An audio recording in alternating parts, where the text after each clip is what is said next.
That's why I'm running for federal office, because the level of government that is principally violating our rights is the federal government, the national government. We need a third party to overturn the duopoly and expose what's really happening in Washington, D.C. Every member of Congress, every single one, Republican and Democrat alike, are complicit in defrauding us. They want us to believe they're on the Senate floor deliberating, lawmaking, when in reality they're off meeting with donors and interest groups and raising money for their next campaigns.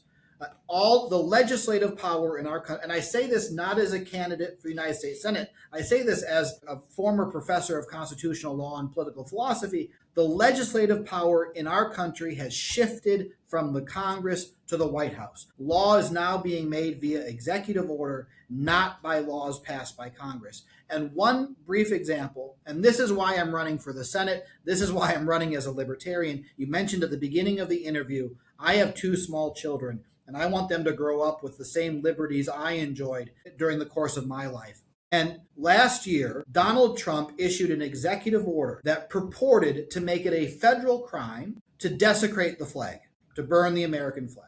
Now, I think there are good and fine and reasonable people in the United States who think it should be a crime to burn the American flag. There are other equally good and reasonable people who believe that's a form of free expression protected by the First Amendment. I fall in that second camp. That's not the debate I want to have.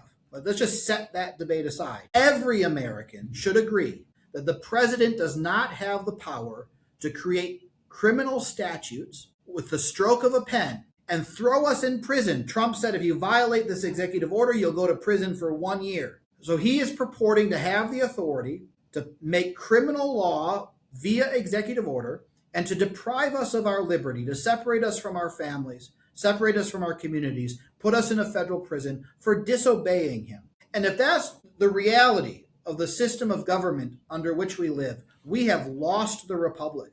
We are now living in a dictatorship. And I want to be very clear, Donald Trump is not the problem. He's just the most recent, as you said, since Truman, of presidents leading our country to war without declarations of war. Obama issued hundreds of executive orders. Trump is not the problem. The problem is a Congress that has totally abdicated its constitutional responsibility.